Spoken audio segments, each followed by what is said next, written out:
Hello hi नमस्कार।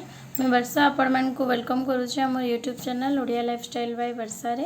तो देखुन फ्रेंड्स मुझे गाजर के कोरी देचे छोट छोट करी। तो आज मैं बनावार के जाऊँ गाजर हलवा। तो ये मैं कोरीचे तो मैं बनामी गाजर हलवा और आपण मानकर संगे से वीडियोटा शेयर करमी। जदि भल लगे लाइक कमेंट शेयर करदेवे। आम चैनल जेन मैंने नुआ अच्छन प्लीज सब्सक्राइब करदेवे। तो चलून देखमा गाजर हलवार रेसिपी।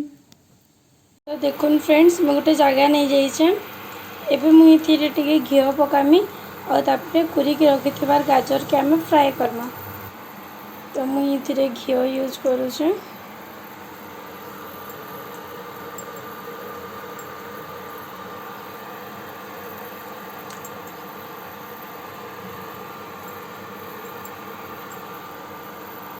तो देखुन फ्रेंड्स घीटा पूरा मेल्ट हो गला न।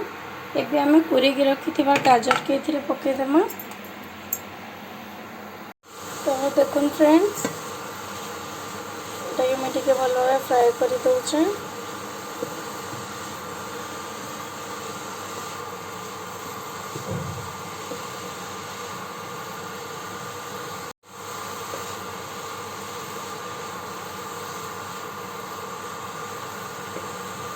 देखुन फ्रेंड्स मैं 5 मिनट तक ताके फ्राए करदेली।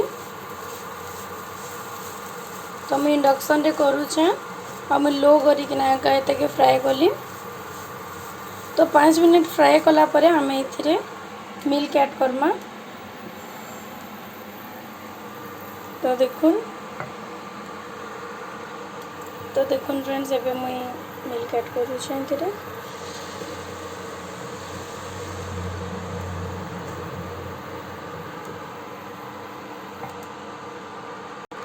तो ये मैं देखिए भल भाव टे मिक्स करदमा।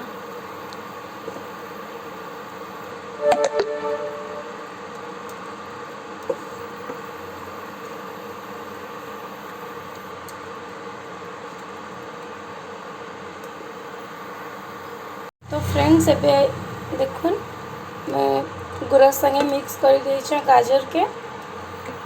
तो ये देखिए लो फ्लेम रे हमको 10 मिनट तक कुक करवार अच्छे। तो ये मुझे ढक्कनटा लगे दौचे। तो देखुन फ्रेंड्स एबे मुझे ढक्कनटा लगे दौचे और मझिरे मझिरे आपण मैंने चेक करुवे जता कि तले नहीं लगवा और भल भाव मिक्स कर दौथे। तो आम ये लो फ्लेम रे कुक होबार लगी छाड़ीदमा जेनता कि आम गाजरटा भल भाव सीझी जावा। तो चलून फ्रेंड्स यहाँ टे चेक करदमा केनता होइछे। तो देखिपे आम गाजरटा पूरा भल भाव सीझी आसुचे। तो नाई लगी भी तले देखुन बढ़िया होइछे। तो एंता मझिरे मझिरे चेक करुवे ये बढ़िया भाव फ्राए हो। तो आम फिर थे ढक्कन के लगेदेमा। तो मैं ढक्कन लगेकिना फिर ताके छाड़ीदेमी। तो आहरी 5 मिनट तक ताके मैं छाड़ी दौचे। फ्रेंड्स ये साइड रे मैं गोटे जगह नहीं इतने मुझे ड्राई फ्रूट्स के टे फ्राए करदेमी काजू किशमिश। तो तेल के टे गरम होबार लगे देमा। फ्रेंड्स देखुन मुझे ताके फ्राए करदेमी। तो मोर पाखे जितकी अच्छे मुझे ही नौचे। आपण मानकर पाखे जदि अलग किसी ड्राई फ्रूट्स थिबा तबे आपण माने नहीं पारबे। तो चलून ताके टे फ्राए करदेमा। फ्रेंड्स हमर काजू किशमिशटा भल भाव फ्राए हो जाइए। तो चलून ए गाजर हलवा के टे चेक करदेमा। तो देखिपे फ्रेंड्स पूरा बहुत भल भाव हो जाउछे।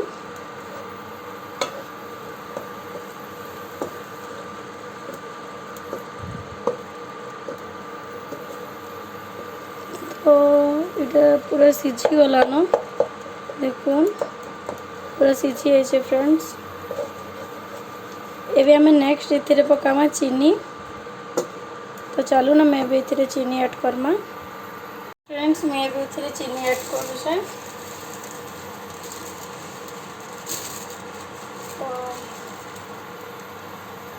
देखुन मैं गोटे एंता चामच नौचे। तो ये फुल गोटे चामच नहीं छे और इतने तक मैं हाफ देनी।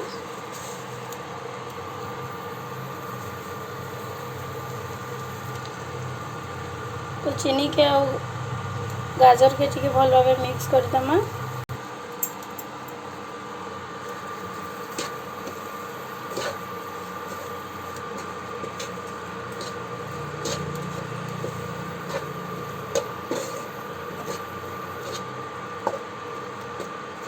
तो एंता टी भल भाव मिक्स कलापर ये फिर ढक्कन देकिना टी छाड़ीदमा।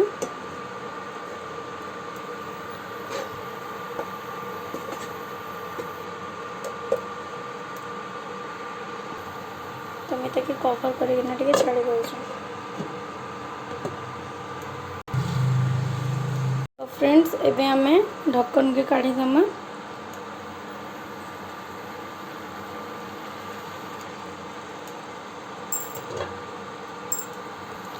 तो देखुन केते बढ़िया भाव ये गलान।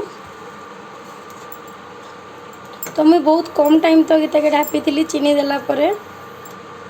तो 2-3 मिनिट तक अधिका नहीं करबे ना तले लगी जीवार चांस अच्छे से लगी। देखिपे आम गाजरटा केते बढ़िया भाव पूरा सिझी जाए। फ्रेंड्स एबे ये रेडी हो गलान। तो मैं बंद कर दूचे।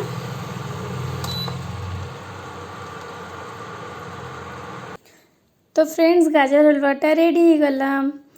तो चलून एबे आमे पचरामा मोर हबी को पचरामी मुई केंता लगुचे जे से कहबे।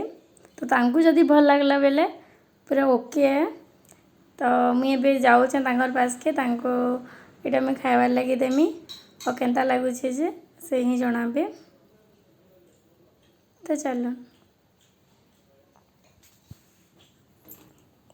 तो मुई हमर स्पेशल पर्सन के लिए खोई देसी जहाँ लगी गाजर हलवा बनी से ही कहबे केंता लगुचे जे।